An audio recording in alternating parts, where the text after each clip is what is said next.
Good evening. Good evening, everybody. Welcome to the 5th webinar sponsored by the Robinson Jeffers Association and Tor House Foundation, focusing on the life and poetry of Robinson Jeffers. I'm very pleased and grateful that you are here. My name is Aaron Yoshinobu. I'm the new president of the Robinson Jeffers Association and a trustee for the Tor House Foundation. And tonight I'm going to be your host. I'm very excited to introduce tonight's webinar, where we will be discussing the release of 2 extraordinary new books that will add much to Jeffers' biography and to its scholarship. The first is Jeffers' Family Diaries, Volume 1, The British Isles, 1929, edited by Deborah Sharp and published by Tor House Press. The second is the Point Alma Venus manuscripts, preliminary versions of The Women at Point Sur, edited by Tim Hunt and Robert Kafka, published by Stanford University Press. Both of these have been released in the last week, and I hope that you'll be able to seek out new copies soon.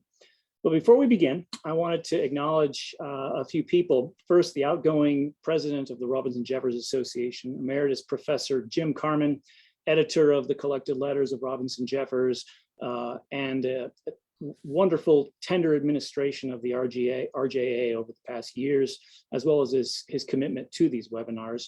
And I'd like to thank Elliot Rushovitz-Roberts, president of the Tor House Foundation and co-sponsor of the webinar series. And lastly, I would like to acknowledge the wizard behind the curtain, Dr. Jessica Hunt, a previous webinar presenter and writer of a libretto on Jeffers' narrative Thurso's Landing, who is directing tonight's production. Warm and many thank you to all of you who were involved in this. So we'll begin the evening with Deborah Sharp, retired Tor House Foundation trustee, tour docent, and an English instructor. Deborah will be our guide for the first volume of Jeffers' Family Travel Diaries, which describes their trip to the British Isles in 1929. Deborah will be joined by Elliot Rushovitz-Roberts and students in reading from the diaries as the voices of Una, Robin, and their twin sons, Donnan and Garth. Following these readings, we'll have a moderated Q&A, and then Professor Tim Hunt, editor of the collected poetry of Robinson Jeffers, will guide us through Rob Kafka's transcriptions of Jeffers' Point Alma Venus manuscripts. The Point Alma Venus manuscripts document Jeffers' substantial preliminary attempts at what became the most probably controversial and certainly the longest narrative poem that he wrote, one in which he wrote that it was the most inclusive and poetically the most intense narrative poem, but one that was very poorly understood. In addition to shedding important new light on the composition and themes of Point Sur, the Alma Venus manuscripts predate other key work from this crucial period between about 1922 and 1925, and they provide new context and insights into some of the very important narrative poems that Jeffers wrote, such as Tamar, Roan's Stallion, and the verse narrative, The Tower Beyond Tragedy, as well as insights into the construction of Hawk Tower, which was built during the same time period. So before we begin, a few reminders about how the webinar will work. First, Deborah and colleagues will read from the travel diaries. We'll then open up for an audience Q&A. We'll then hear about Point Alma Venus from Tim Hunt, followed by another Q&A. Now note that you, the audience, will not have direct audio or video communication with the readers. Instead, you may type questions in the Zoom chat board at any time, and Jessica and I will process those and we'll present these to the speakers during the question and answer period. So please feel free to send any questions throughout the readings. Those attending Facebook, you can use the comment feature and we'll get those through as well and post them and talk to Tim and Deborah about these. We will maintain our commitment to holding the webinars to 1 hour as best as I can. They are recorded and they are available on the Robinson Jeffers YouTube page or channel. So feel free to peruse those later on. And again, thanks Jessica for directing the program. And I would like to turn the reins over to Deborah Sharp. Thanks.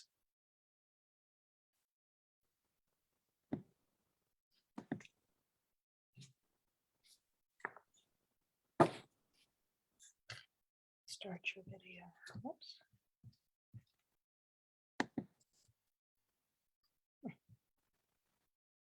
You should be there.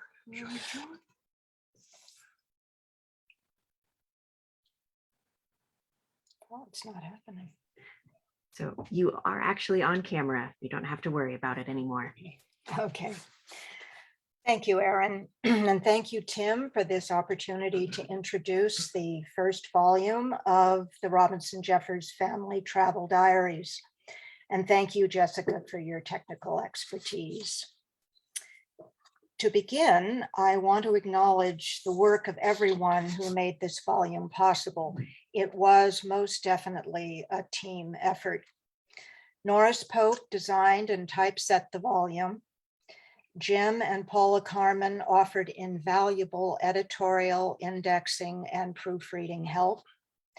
Tor House administrative assistant Melinda Manlin proofread all the drafts of the diary. And Alan Stacy, Tor House photo archivist, prepared Una's snapshots for the photo section of the diary. And finally, Robert and his wife Kuja Kafka worked from scans of the original diaries and Donnan's transcription of them, giving us the foundation on which this volume was built. Thank you all. First, I'll give you a brief look at the Irish portion of the family's seven-month journey. Then I'll talk about the diary itself, and we will end with readings from it. This is a map that Jeffers' son Donnan drew of all the family's journeys to the British Isles. The 1929 trips through Ireland are highlighted in yellow. The family arrived in Belfast on Sunday, June 23rd. They remained there for several days while they bought a car and found a place to rent as their home base in Knocknacarry, a small village in the Glens of Antrim near the small town of Cushenden.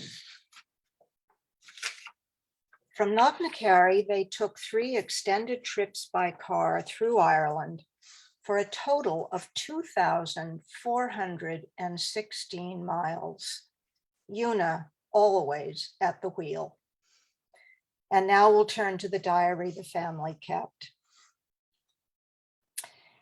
In his introduction to the 1954 Ward Ritchie Press, Visits to Ireland, Jeffers writes of Una, "She required me and our sons to contribute to her diaries, and so we did. We wrote because she asked us to. Whatever we wrote is Una's voice." Jeffers overstates Una's influence on the diaries, however.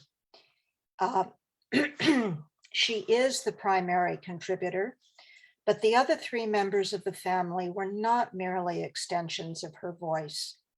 Each contributor had a very distinct and unique voice that revealed much about the person writing.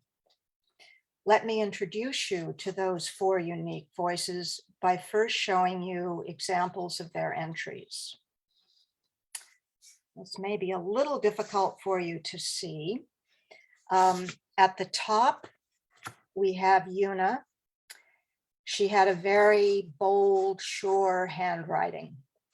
And directly below her is the very small, crabbed hand of Robinson. Then we have Donnan, whose hand was certainly less well-formed than the very neat handwriting of Garth. To me, these different handwritings are indicative of the personalities of the writers, and I felt something was lost by reducing the handwriting to type. But be assured, the original handwriting is the only thing we were not able to reproduce in the volume we created. What you will read is as close to the original as we could possibly come. Let me give you an example. I'll read this excerpt from Donnan's Saturday, September 14th entry as you follow along.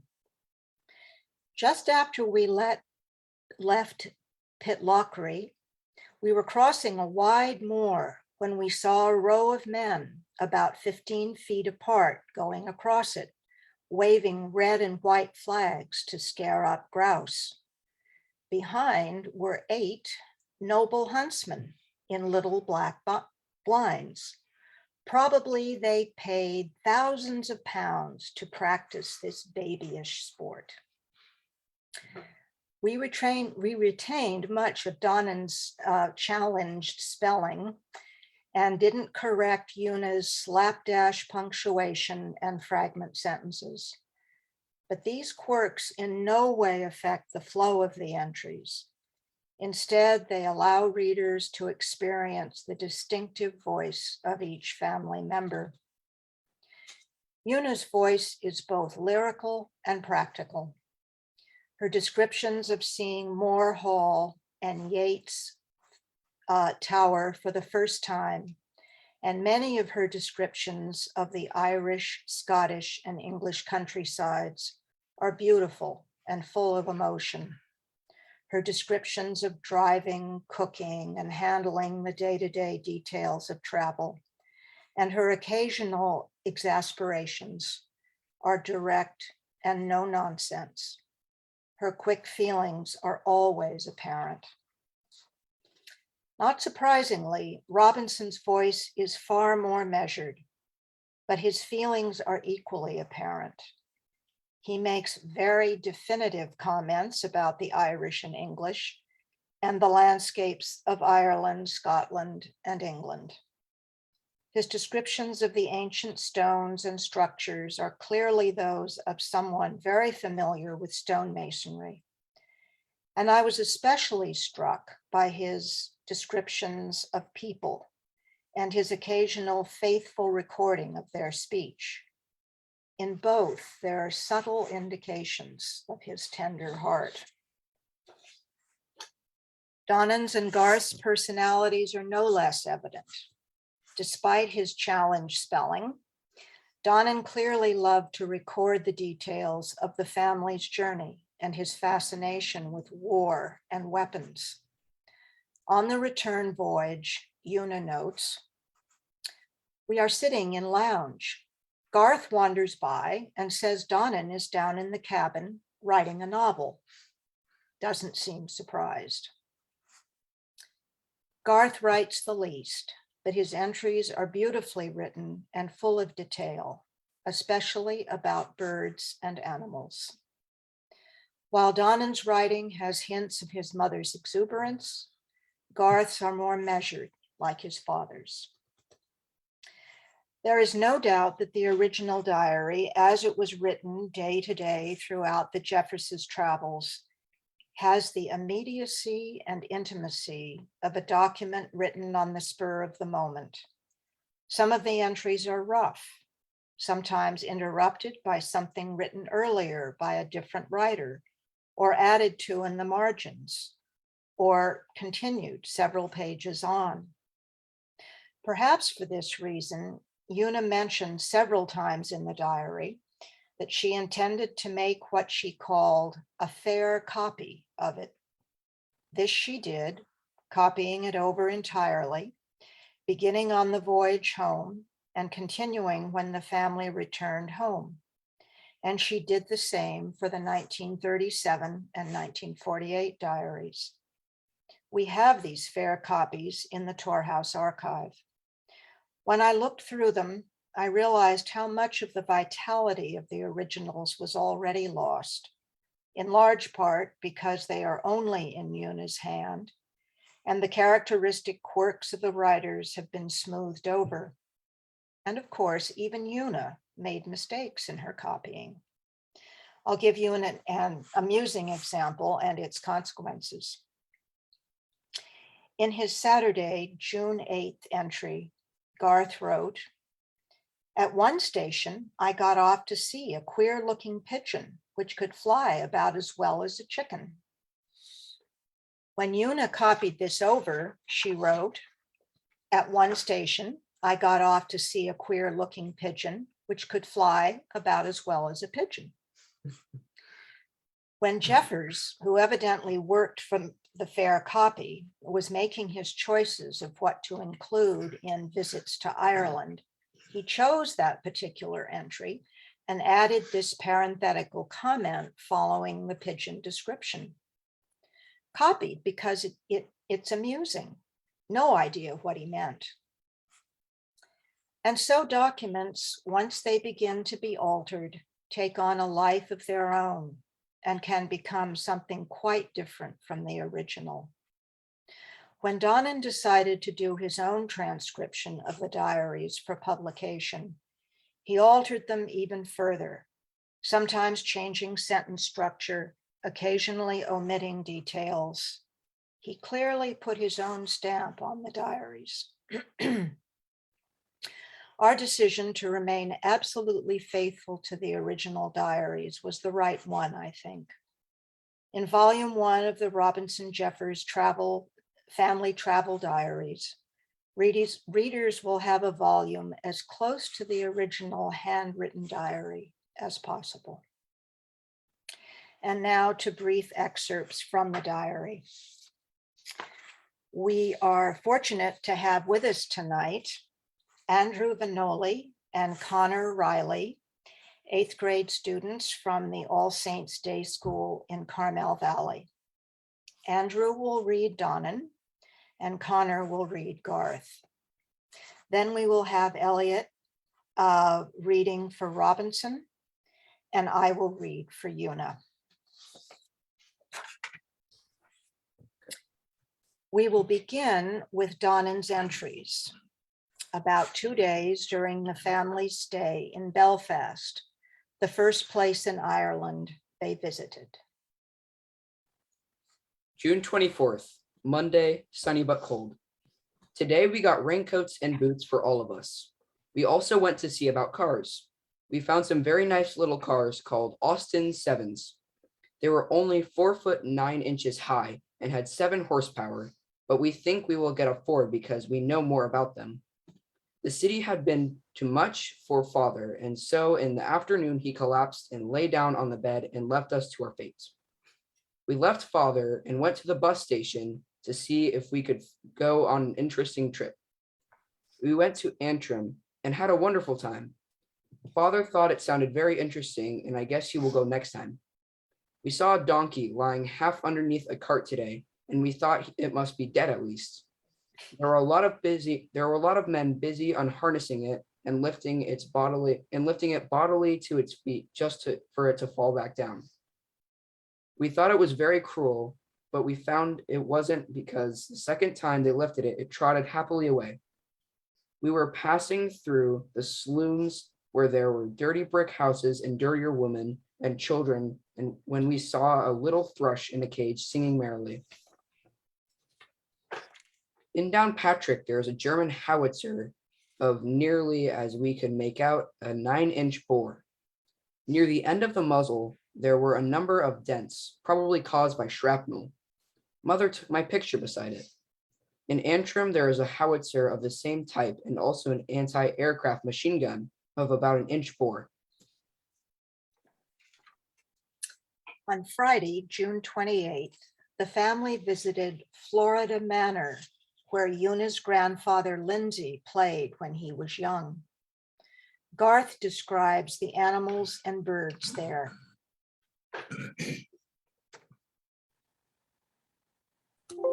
We were looking around when I saw several white Orpingtons, which of course attracted me to the spot. I looked around a low shed and saw the first game Batman I had ever seen. It was of the old-fashioned fighting type and was a kind of silver laced with black and brown. It was stalking very dignifiedly across the yard when I gave a soft crow. It immediately gave a sharp cackle, and I, fearing that it would alarm the house, immediately withdrew. I was rounding an old building when I caught the clink of a chain inside. I looked in and made out the form of an immense short-horned bull. Mother took one glance in and immediately began edging away.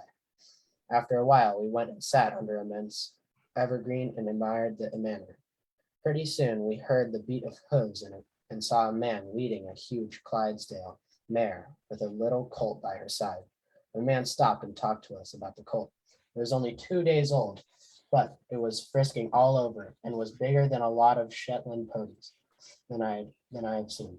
Pretty soon, another man came up with a draft horse and harness and called to the man to lead the colt on.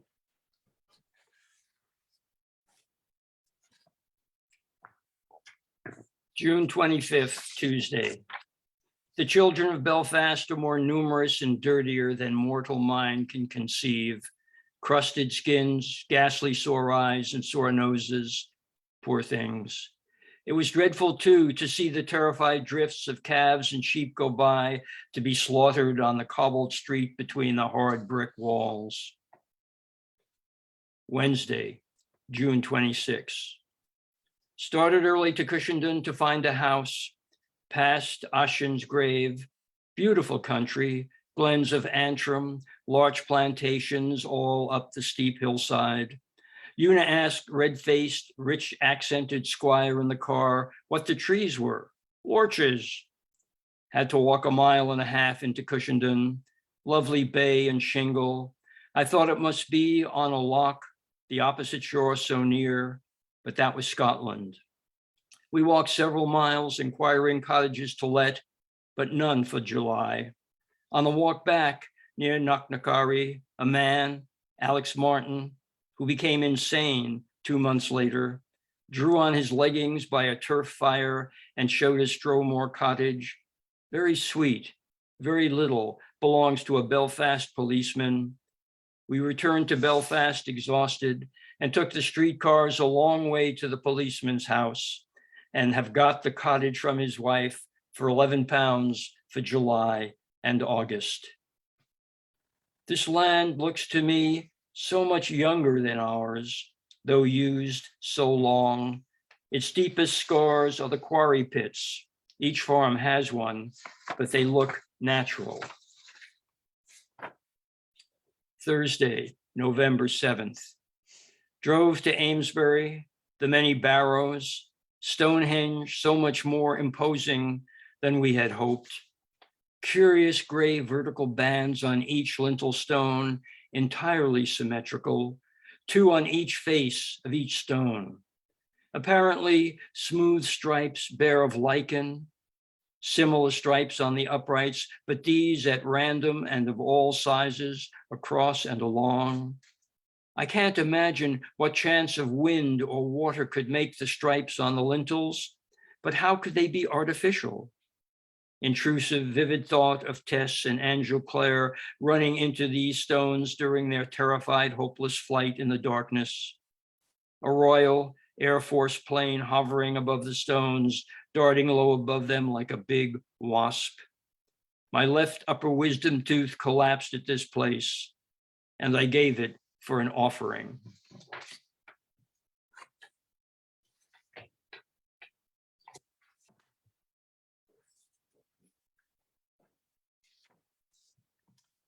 Saturday, July 13th. Arrived at Gort, old hotel and friendly host with wine shop at the corner. He said, old, shocked me. Mr. Yates passed here not 10 minutes ago on way to see Lady Gregory at Cool Park. We ordered dinner. It was just 8 p.m. Said it would be at least a half hour preparing so we could go to Yates Castle, Ballylee. It was 4 miles opposite way from Cool.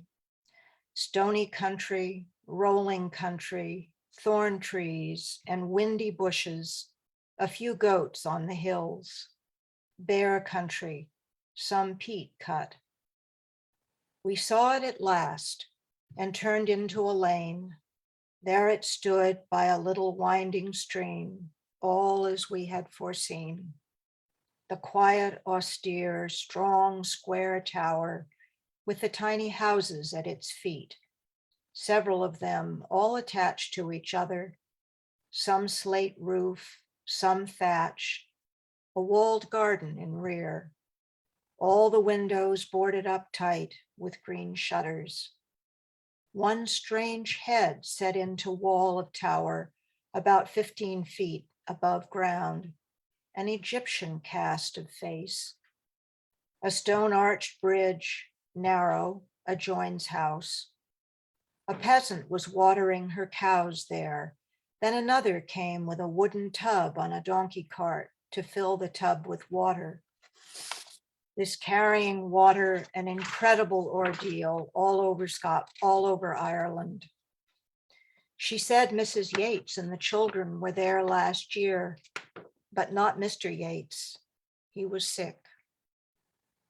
On the stone wall, Mary Haynes and some other words written in red chalk. A small garth across the lane was sweet with new mown hay.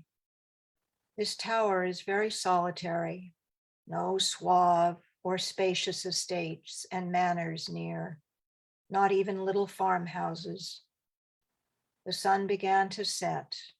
It was very quiet and solitary. My heart beat very hard.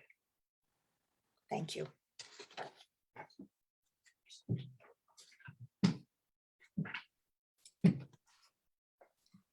Thank you so much, Deborah and Elliot, and also Connor and Andrew for those wonderful readings. And I wanted to make a comment here before I open up the questions.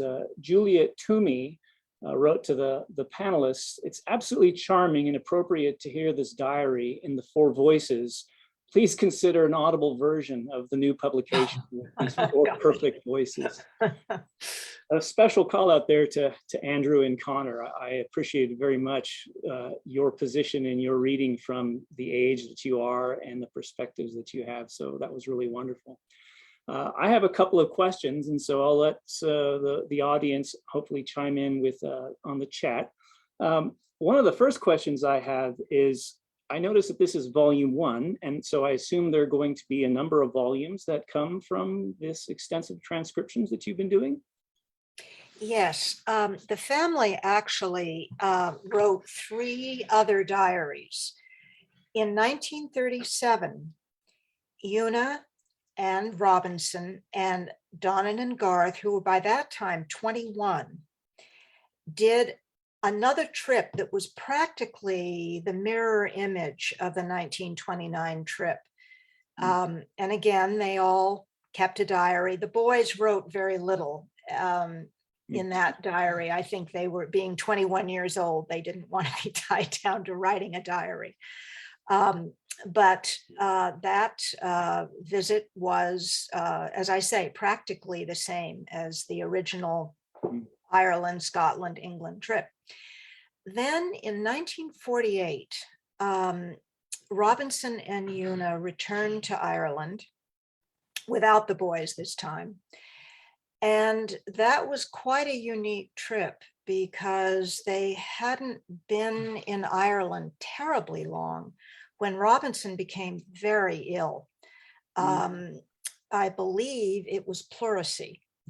And he spent the rest of the trip in the hospital and nearly died, actually. So that's quite a very different kind of diary. Sure. Then in 1956, I believe, Donnan and Lee and Lindsay and Una, when they were quite young, and Robinson returned to Ireland.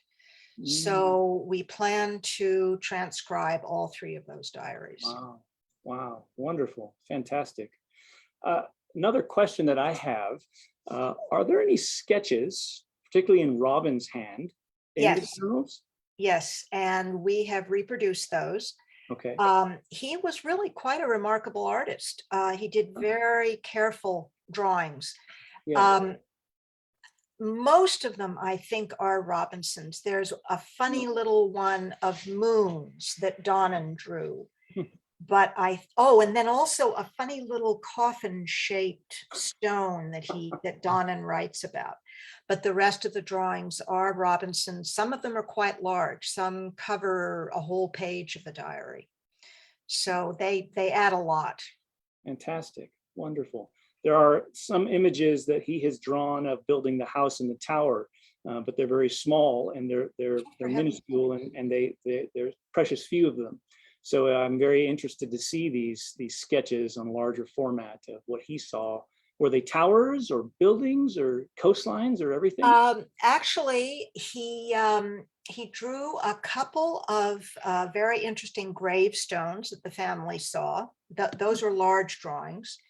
He did a map of the area of the Glens of Antrim where they were living. Then he did little tiny drawings of certain ancient sites that they saw.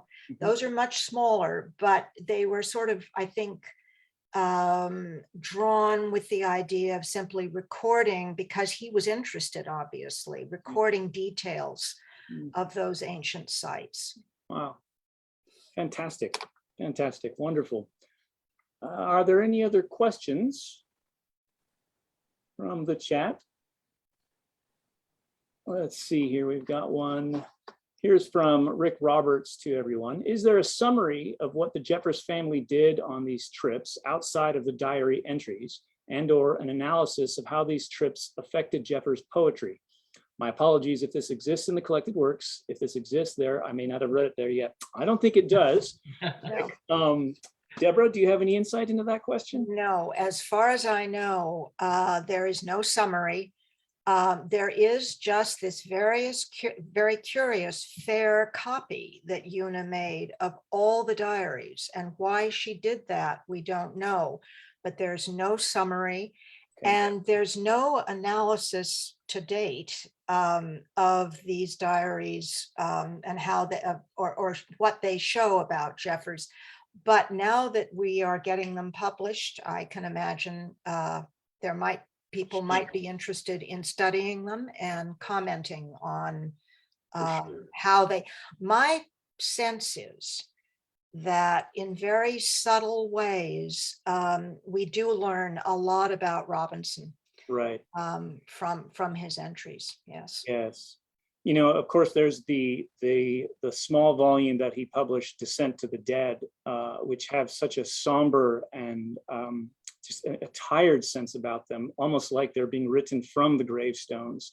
And that is, I think, the only reflection that I'm aware of Jepper's work that is a response to, I think it was that first trip in 1929, but maybe Yes. Tim Hunt or Rob Kafka can correct me there.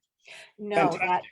that definitely was the 1929 trip, and he makes an entry. He only mentions writing once in the diary. He makes a very brief reference to the fact that he wrote some doubtful verse, the first since writing Shepherdess. So, of course, that would be the Loving Shepherdess. That's the only mention he makes in the diary of doing any writing, but he did do a lot during that trip. Excellent. Let's see, we have a comment here from Catherine Bubel to the host. I want to share, you know, the work in Descent to the Dead is relevant in many of his later poems, and the motif of death and resurrection are common in those poems. And certainly that came from the time he spent in England. There's a comment here, or a question rather, from Georgia Van Dam. Deborah, do you and Elliot identify with Una and Robinson? Well, now I'll only speak for myself. No, I don't. But Elliot may have something to add. No, me neither. Thank you, Joe. All right. Well, thank you very much for the comments. And Deborah, Elliot, thank you for the reading. Connor and Andrew, thank you for the reading. Deborah, thank you very much for the wonderful transcriptions and editing. And we look forward to reading the first volume in detail over the next few months. And we certainly look forward to the coming volumes over the next few years. Thank you. I'd like to now transfer over to the Point Alma Venus manuscripts. And so I'd like to introduce Tim Hunt. Thank you, Aaron. Am I live there? You are live. Okay, good. Just one quick question quick comment on the Descent to the Dead matter. There are a lot of working notes and canceled passages on those Descent to the Dead manuscripts that might be interesting to look at in connection with the journal, or the diary rather, because they amplify and in some cases modify the thrust of those poems gathered in Descent to the Dead. But anyway, I'm here to talk about and celebrate Rob Kafka's transcriptions of the Point Alma Venus material. So I want to jump straight into that if I may.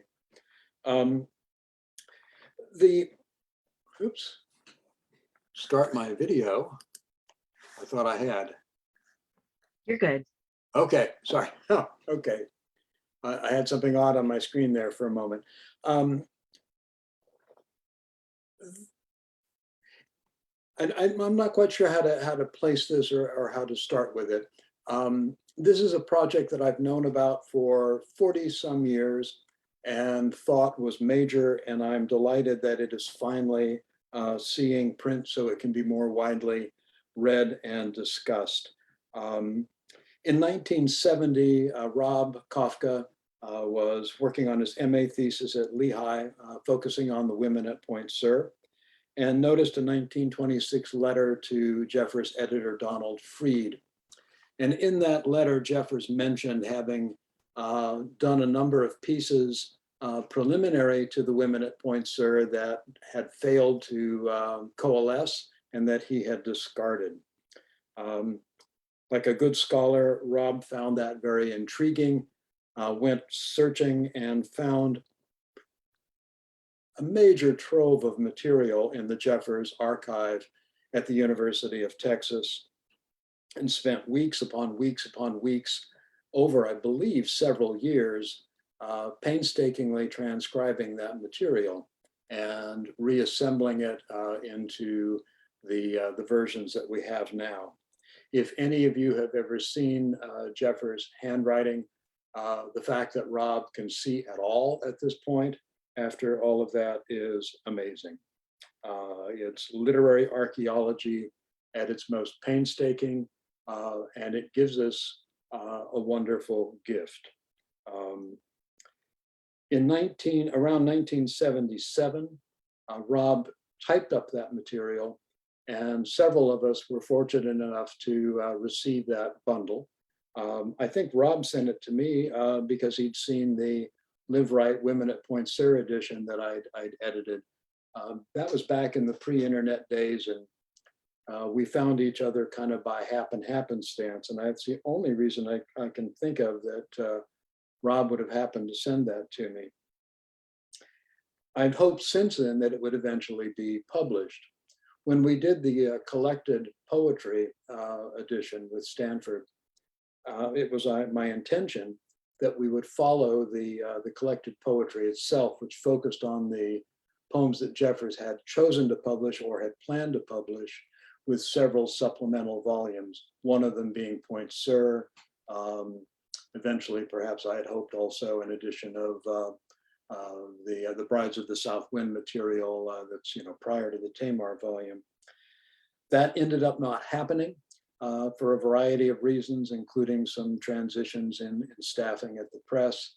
And for, I don't know, a dozen years or so, it seemed to have gone nowhere. And then finally, we were fortunate enough to have Stanford hire a new humanities editor, Erica Wetter.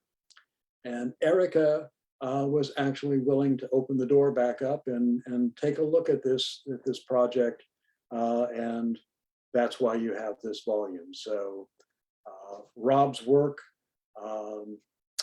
lots of patience, and eventually a new editor at Stanford. And at last, here are the Alma Venus manuscripts. The one thing I want to add before I start talking a little bit about the manuscripts is the dedication that Rob makes in the edition. Please, if you get the edition, do read his preface. It's a fuller and important account of his work on this. And he says, to, for, and because Kayuja-san. And that is Rob's wife, who unfortunately we lost to cancer before Rob was able to see this volume into print. A generous spirit, and this book is also in part hers, just as it is in large part Rob's. So why the women at Point Sur? Why should we mess with something that Jeffers thought was not finished, never sought to publish, maybe even to some degree thought was a failure? Well, I think we have to understand that the Alma Venus material is Jeffers writing already at a very high level. These are narrative poems, none of them quite finished, that are often of the same caliber as Tamar and Roan Stallion in their writing. They were conceptually items or projects that he could not quite find the right way to complete. And that itself is important because it tells us a great deal about what he was trying to understand or make sense of in these years. There are 4 primary Alma Venus manuscripts or attempts, along with some other fragments and workings that relate to them in various ways. And in the edition, what we've done is to present the 4 primary versions so that they're highlighted in as best sense we can make in their chronology, and then secondarily place with them the related fragments and workings. One of the things that the Alma Venus material does is underscore the importance to Jeffers of the Reverend Barclay's story. That is, of course, the central figure in the women at Point Sur. All of these show him trying to make sense of the figure of Barclay, to make sense of Barclay's history. And the specifics of Barclay's history vary from version to version. So it's important in that sense. They're also important because they, how shall I put it, recontextualize, as Aaron noted earlier, they recontextualize the important poems that we already value in this period. We know for sure that Jeffers worked on a major Alma Venus version after Tamar and before the Tower Beyond Tragedy. Dropped it, stopped it, wrote the Tower. Wrote Tower, and immediately returned to a new version of Alma Venus. Made progress on that, stopped, wrote Roan Stallion. And immediately after writing Roan Stallion, he returns to working on Alma Venus. Makes another significant attempt at Alma Venus that he thinks is almost ready to publish in April of 1926, realizes it's not right, sets it aside, and then proceeds to write The Women at Point Sur, which is eventually published in 1927. By itself, that chronology, as we now understand it, would be significant, because one of the things that it shows is that these versions of Alma Venus are not simply the run-up to Point Sur, they are also the backstory, the context, the other part of the mountain range to those major important narrative poems. There's some indication, I'm more convinced of this, I think, than Rob is, but again, it's only an indication and it can't be determined absolutely one way or the other, that the earliest Alma Venus attempt actually precedes Tamar, that it's the bridge poem between Coast Range Christ and Tamar. What that would then mean is that all of Jeffers' mature narrative poetry across the 1920s is either directly focused on the Reverend Barclay, or their versions of poems that he wrote when he had reached a dead end and veered off to do something else. So this, to some degree, I think, invites us to re-explore all of the narrative work that we know in Roan Stallion, Tamar, and other poems, and also The Women at Point Sur. So instead of Tamar leading to Tower, leading to Roan Stallion, leading to Point Sur, the narratives that we have emerge out of the Barclay story. There's another sense in which this becomes important, and that is that if we look at these poems carefully, or these versions carefully, what they show us is Jeffers trying to find a form and logic for narrative poetry. These poems document, in other words, not just the use of narrative, they document, I think, what amounts to Jeffers, for Jeffers, to a reinvention of narrative poetry, a reconceptualizing of narrative poetry as a modern form. So that's my introductory spiel. I'd like to share with you, if I could, just briefly a couple of excerpts that maybe indicate some of why I hope you will find this material interesting. One of the things that we've done in the manuscripts, and these are all handwritten drafts, just like the journal, there are various annotations, notes, and workings. And by and large, we have tried to reproduce those in relationship to the text, so you can see how they relate to his evolving conception of the particular poems. Some of the notes, I think, are exceedingly interesting, in large part because Jeffers tended to say very little about his, to write very little commentary about his own work. So here's a note, or a pair of notes from the final Alma Venus version. Because the poem may rise higher to its fulfillment than the novel. Why write a narrative poem? Because it can get to a place that a novel can't, Jeffers decides. Here's, I think, another very telling comment. In the Alma Venus work, unlike the women at Point Sur, Barclay's son, Edward, is always a major character. April is not his daughter. So that's already a radical reconceptualizing of the plot. The reason Edward matters so much in the earlier versions is because the poem is supposed to turn out to be a parricide. So here we see Jeffers' comment on why. Because Edward believes him, Barclay, that is the Reverend Barclay, because Edward believes him to be God, Edward kills him. Deicide. Afterwards, recognition of the great God, that is the God that is beyond Barclay, the same God that we sense at the end of Roan Stallion. Dramatic by-struggle in his mind to disentangle his conception of God from his conception of his father. How can you be interested in Jeffers' narrative work and not find that worth a moment of thought? Here's another example from the second iteration, or the second attempt at Alma Venus. He's at this point unsure whether this is going to be the second book or whether it's going to just be a chapter. He finally decides it's going to be a chapter. But look at the subtitle for the section. Defense of Poetry.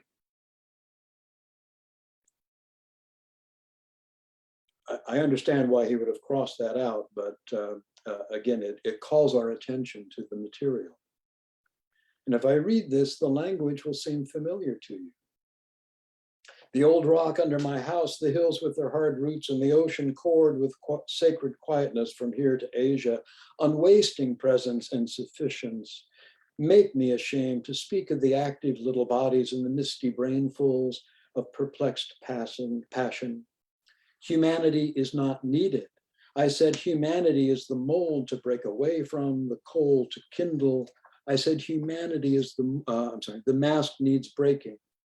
I say that the eyes of the people in a poem are mirrors, their bodies are reflectors, they ache with the powers unnamed under the sun. It is only for this reason, because one has no language to praise God but the stutter of humanity. His beauty is glassed in the blind eyes, his power storms up from the bottom through the round mixing bowls of fire, the curdle of the brain, the sealed and sutured bone vaults, the shells brimming with vision.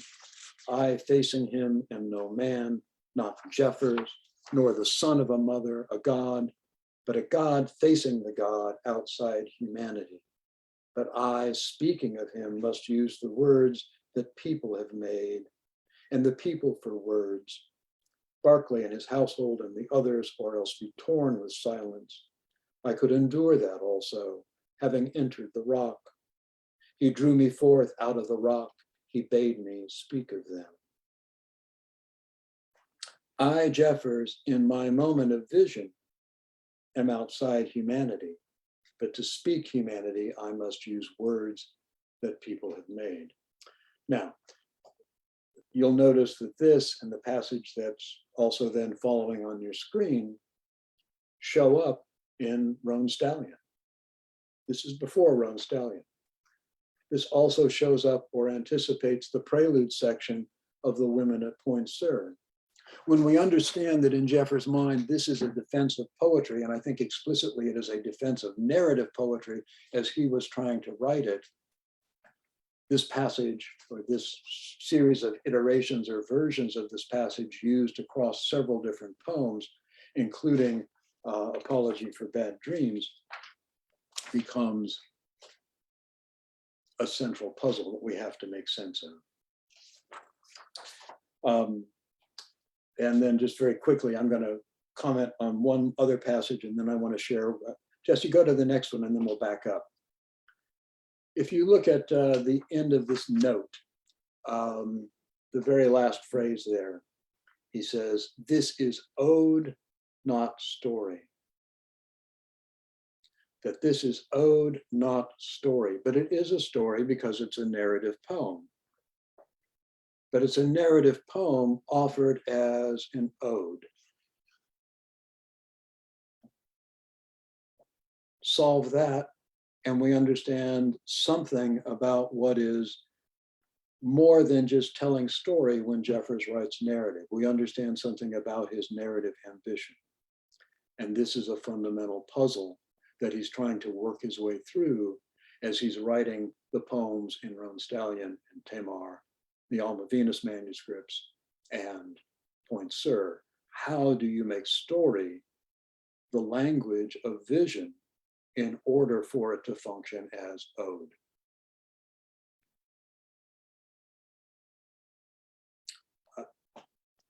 I'm not sure where to go because we, from there, other than to say, these are the kinds of questions or puzzles that I think the Alma Venus material brings to view if we want to think about Jeffers' narrative poetry in this period in their actual context, which is in part the context of the Alma Venus manuscripts. And then just one last thing. If you do happen to read the volume, please read the Mactorald version, which he wrote between Tower Beyond Tragedy and Roan Stallion, and tell me if you are not totally stunned at how experimental the narrative voice is in that poem. Send me an email. I would love to hear your comment.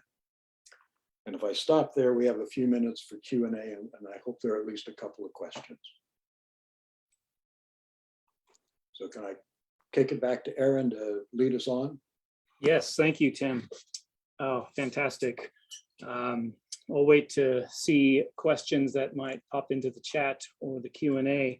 So much to think about with this. I got the volume yesterday and started to go through it just very briefly, and I'd seen Rob's transcriptions years ago, and I am so impressed that you and he, and especially he, can transcribe Jeffers' scrawl, the degree that you have done, and it's a phenomenal undertaking. One of the things that Jepper said about this poem is that it was the Faust of this generation. And I noted even that, in fact, one of the versions you call the Ur-Pav, or Point Alma Venus, which is in fact the early version of Faust's, of Goethe's Faust, which was published maybe in 1889 or something. Do you see the evidence in the PAV manuscripts for this burgeoning idea of some sort of Faustian phenomena in Barclay as it came about in the Women at Point Sur? Yes. I mean, in other words, here's a way to think of it. If we take Tower Beyond Tragedy, we have Orestes escaping or moving beyond the human beyond human time into nature. We have a redemptive vision at the end of the Tower Beyond Tragedy. If we look at the end of the Alma Venus, we have its inverse. We have an inverse version Ah, of the megalomania of moving beyond humanity. And it's exactly at that point that Alma Venus breaks off and Jeffers turns and writes The Tower. They are head tail of the same coin. wow. Okay. And in other words, this is Jeff. I think when Jepper says this is the Goethe of my, or the Faust of my generation, it's I'm probing the deepest dilemmas of consciousness and value and belief in relationship to God as that one can, and I'm doing it in the modern term. Yeah. It doesn't have to be specifically the Faustian story to do that. Right. So any insight into why he calls it Point Alma Venus, this idea of nourishing or fostering the Venusian deity, or Well, because actually there is a comment there where Barclay has a dream, and he dreams of Lucretius and Alma Venus. And so then in his dream, he misnames one of the local landscapes as Point Alma Venus. Oh, okay. Huh. All right. Well, Yeah. Go on. Or you say something else? But it doesn't develop terribly much beyond that. Yeah. Okay.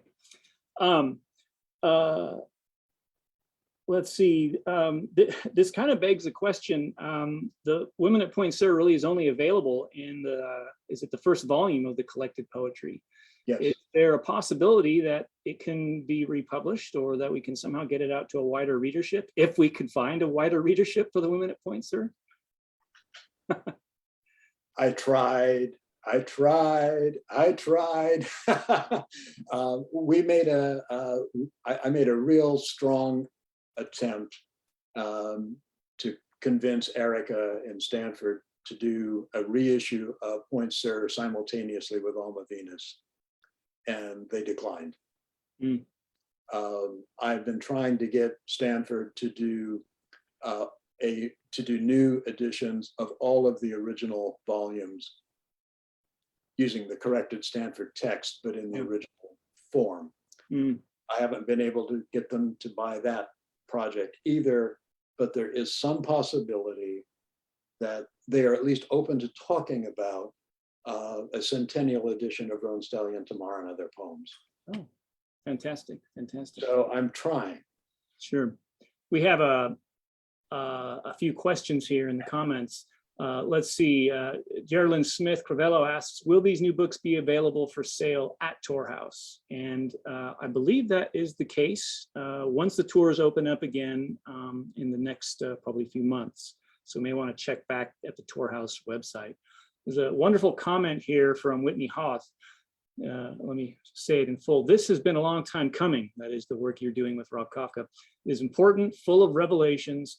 This is the matrix midden of his early achievement. The presentation is wonderfully lucid. Note how the character of Edward in the initial storm as deliverer is dissolved and repurposed as the narrator of Women at Point Sur. The boy Edward, whose fantasy is to call the storm in SAD, which at the moment is escaping me, calls the storm as the narrator in Women at Point Sur. Storm as deliverer, of course. Fantasy is not rejected in the more accomplished Women at Point Sur. It is fulfilled. The narrator is now the actual tempestress. Yeah, and I do think that that's a very interesting point that Whitney's making, because what it does, part of what I think the Alma Venus material does is also call attention to the importance of the prelude to Point Sur, which is specifically what Whitney is referencing there when he talks about the calling up of the storm. And that's exactly where we see, I think, that notion of narrative as ode sort of most fully realized. And then that implicitly becomes the context that drives and contains the narrative of Barclay that follows in Point Sur. Wow. Wonderful. Well, we are coming up on our hour, and so I don't want to extend us much further. I want to thank you again, Tim and Rob Kafka, for exposing what looks like a new mother lode of material for scholars and enthusiasts to peruse for the next decade at least. It's fantastic. So thank you very, very much. We have one quick question for Deborah and Elliot, if possible. And the question comes from John Petrogalia. Elliot and Deborah, are you still there? Should be. Yeah, there they are. The question is, in the diaries, do they note the filching of stones and other mementos that they brought back and spread across Tor House over the years? Yes, Jeffers. Jeffers occasionally mentions that he took a stone and slipped it into his pocket. The really big filch was the gravestone that Una brought back, and that was in 1937.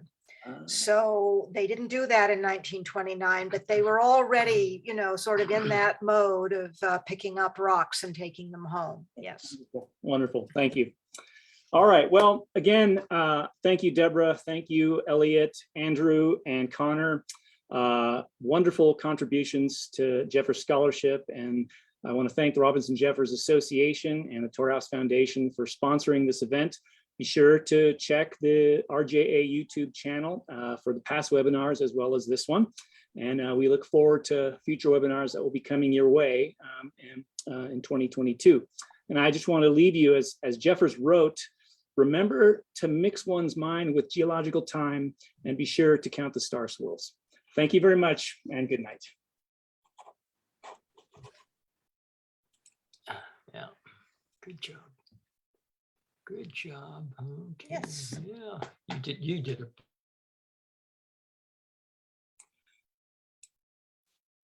Tim, that's amazing. Are you there? Deborah, are you there? Oh no, they're gone.